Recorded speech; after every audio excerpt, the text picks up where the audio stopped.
ক্ষতিপূরণ দেওয়ার চিন্তা আছে কিনা যদি কেন কেন কেন এই উত্তরটা তিনি কিভাবে দিয়েছেন জানেন? সাংবাদিক যখন তাকে প্রশ্ন করলো, বিশ্বকাপ খেলতে না গেলে ক্রিকেটারদের তো অনেক ক্ষতি হয়ে যাবে, কারণ তারা ম্যাচ ফি পাবে না, বোনাস পাচ্ছে না। বিশ্বকাপে প্রত্যেকটা ম্যাচের জন্য আলাদাভাবে টাকা পাইতো।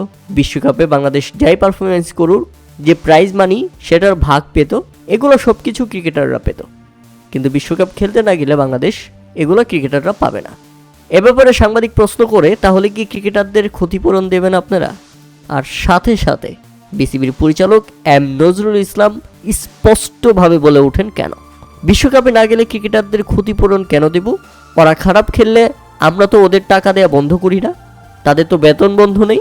এবং তিনি আরও স্পষ্ট করেছেন, ওরা যদি খেলতে গিয়ে কিছুই করতে না পারে, তাহলে কি ওদের পিছনে আমরা যে এত কোটি কোটি টাকা খরচ করতেছি, আমরা কি কখনো ওদের কাছ থেকে টাকা ফেরত নেই বা ফেরত চাচ্ছি? এই প্রশ্নের উত্তর আপনারা আমাকে দেন। তার কথা শুনতে খারাপ লাগলেও তিনি কিন্তু একেবারে খাঁটি কথা বলেছেন। বিসিবিতে এই প্রথম কোনো লোক যিনি ক্রিকেটারদের ক্ষতিপূরণ নিয়ে কথা বলেছেন এবং সবাইকে স্পষ্ট জবাব দিয়েছেন। তিনি কোনো কিছু গোপন রেখে কথা বলেন না, তিনি স্ট্রেট কাট কথা বলেন। আপনার কাছে শুনতে খারাপ লাগতে পারে, আপনার কাছে শুনতে ভালো নাও লাগতে পারে, কিন্তু তিনি যে কথা বলেছেন সেটা একেবারে খাঁটি কথা।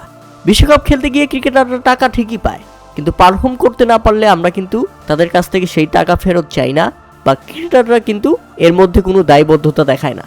আর এবার বিশ্বকাপ, যেখানে বাংলাদেশের মর্যাদা সম্মান জড়িত, আর এবার যদি বিশ্বকাপ খেলতে না যাই, তাহলে ক্রিকেটারদের ক্ষতিপূরণ দেওয়ার প্রশ্ন কোত্থেকে আসে?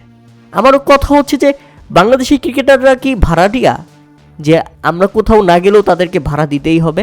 তারা কি দেশের জন্য খেলে না, নাকি সবগুলো হচ্ছে দালাল আর সবগুলো হচ্ছে ভাড়াটিয়া?